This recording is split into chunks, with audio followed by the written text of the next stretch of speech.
are the big things we're following for you today. Let's get you right over to Christiana Ramos with your KOAT 7 weather forecast. Yeah, it's still going to be above average for those early August highs this afternoon in Albuquerque, but a bit cooler than those upper 90s and triple digits that we've been seeing. Isolated thunderstorms out there, gusty winds as well. That's going to carry through into Monday and Tuesday, but then we are going to dry out and warm back up into the mid 90s by the middle of the week.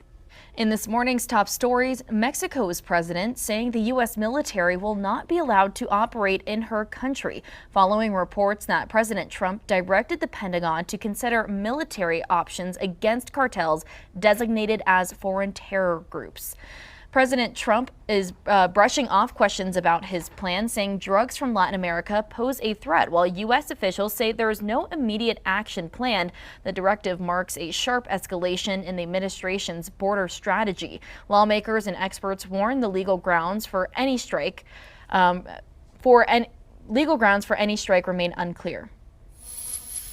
Albuquerque police arresting a man accused of killing an Uber driver last week. Around 3 a.m. Thursday, officers responded to a shooting in a neighborhood near Coors and Central. That's where they found Joseph Andres on the ground with several gunshot wounds and his car missing. Court records show Shlinky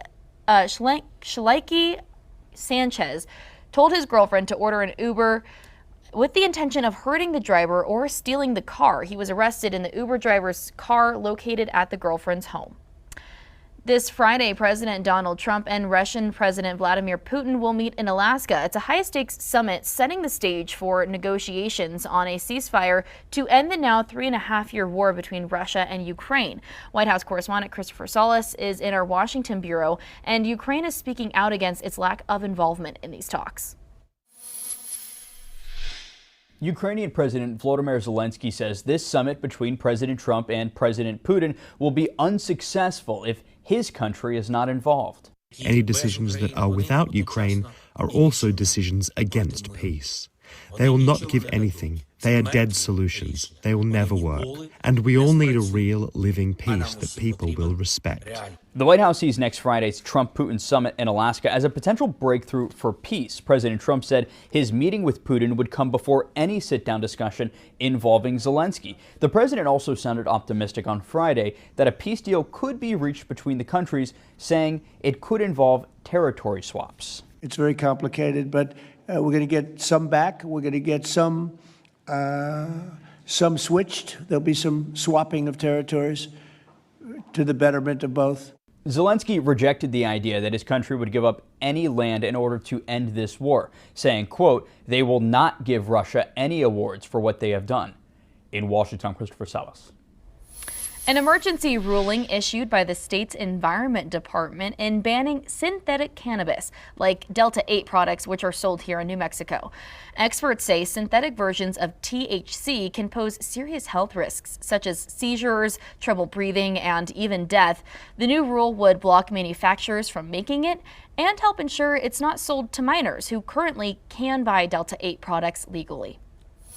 A 19-year-old cyclist killed while riding along the Arroyo Trail in Albuquerque is now sparking calls for safer streets.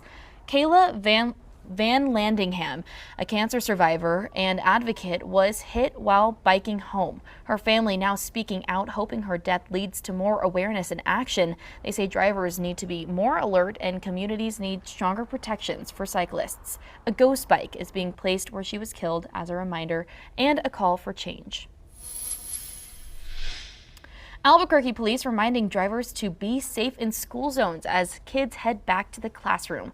They posted this video to their social media pages of them patrolling near schools. Officers made a total of 59 traffic stops and issued 99 warnings and citations. They even ended up towing 2 vehicles. So remember to always slow down and stay alert and follow the speed limit, especially in school zones. It was a really fun back to school week though for the kiddos. We were in Albuquerque public schools and Rio Rancho public schools this week, and yeah, they're all back to school now. Yeah, you worked really hard on that. I saw you and Royal out there. Yeah. Kids going back to school for this week, what schools are those?